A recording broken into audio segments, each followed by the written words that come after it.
오늘도 새날을 허락하신 하나님께 감사를 드리며 우리 청파동 교회 성도들이 한 목소리로 담임 목사 청빙을 위한 공동기도를 하나님 앞에 올려드리겠습니다.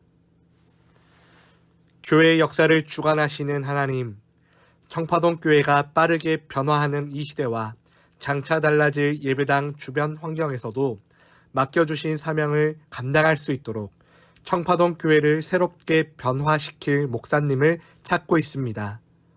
하나님께서 택하시고 예비하신 목사님을 기도 가운데 만나게 하여 주옵소서. 교회의 머리이신 예수님, 청파동 교회가 세상의 소금과 빛이 되라는 주님의 말씀에 순종하여 주의 몸된 교회를 맛있는 교회, 멋있는 교회로 세워갈 목사님을 찾고 있습니다. 복음의 맛을 내고 파격의 멋을 낼 수 있는 목사님을 순적하게 만나게 하여 주옵소서.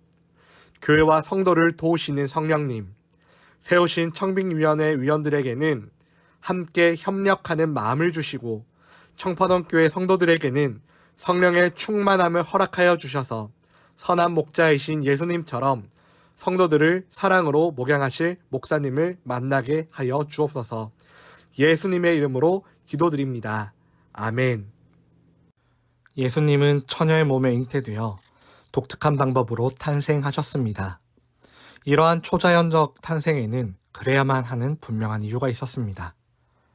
성육신하셔서 이 땅에 오신 그리스도에 대한 올바른 이해 없이 하나님을 제대로 알 수 없고 복음과 부활 그리고 하나님의 나라를 온전히 이해할 수 없습니다. 예수님은 마리아가 요셉과 정혼하고 동거하기 전에 성령으로 잉태되셨습니다. 마리아가 정혼한 요셉과 동거하기 전에 임신한 사실을 알았을 때 누구보다 그녀 자신이 가장 놀라고 당황했을 겁니다. 마리아는 어떤 남자와도 동침하지 않았기 때문에 놀랄 수밖에 없었습니다. 반면에 요셉은 그녀가 다른 남자와 가늠한 것으로 생각했습니다. 그렇지만 그 사실을 드러내지 않고 조용히 파혼하는 것으로 문제를 해결하려고 했습니다. 처녀가 임신한 것이 알려지면 그 당시 율법에 의해 죽이게 되어 있었는데 마리아가 죽게 될 것이기 때문에 요셉은 조용히 덮으려 한 겁니다. 그런데 바로 그때 주의 사자가 요셉의 꿈에 나타나 마리아가 가늠한 것이 아니라 성령으로 잉태했다는 것을 알려주었습니다.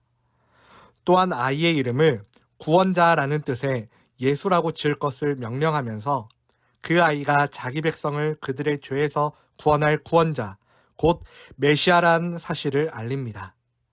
그리고 그 일이 이사야 선지자를 통해 예언된 메시아 예언의 성취인 것도 알립니다. 처녀가 잉태의 아들을 낳을 것이고 그 아들의 이름이 하나님이 우리와 함께 계시다라는 뜻의 임마누엘이라는 예언입니다. 요셉은 즉시 마리아를 아내로 데려왔고 아이를 낳을 때까지 동침하지 않고 하나님이 계시하신 말씀에 순종합니다. 처녀가 잉태한다는 사실이 말도 안 되는 일이었지만 요셉은 하나님이 초자연적으로 역사하시는 전능자임을 믿었기 때문에 하나님의 말씀대로 행할 수 있었습니다.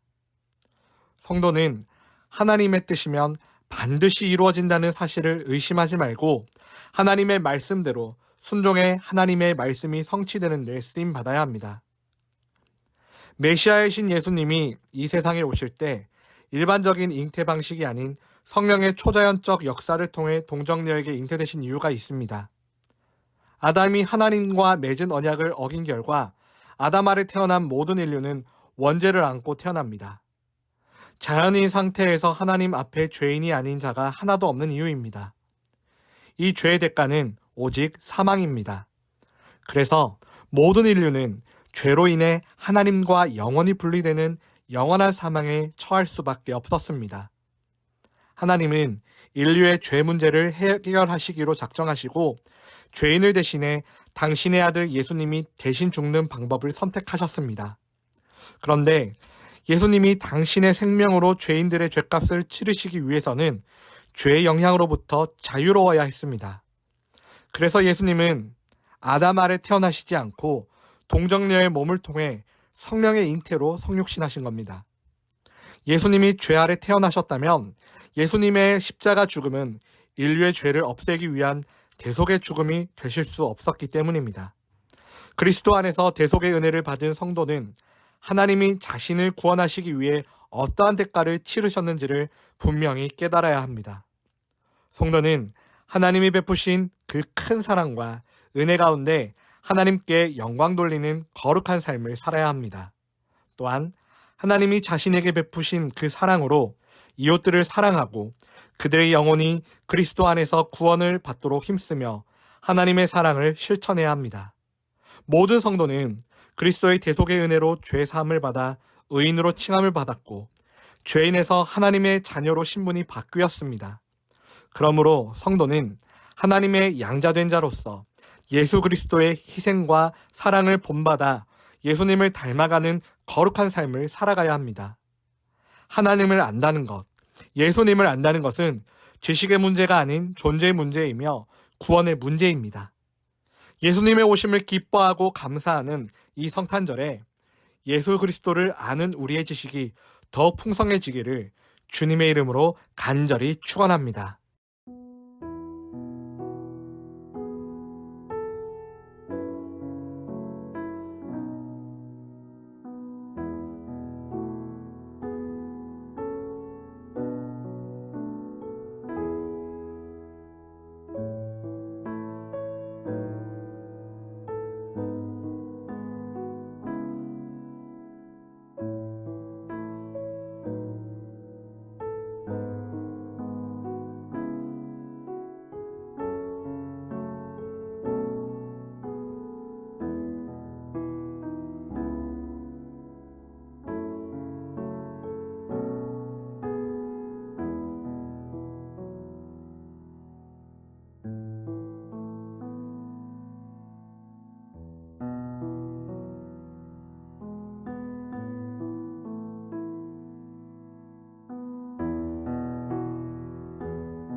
시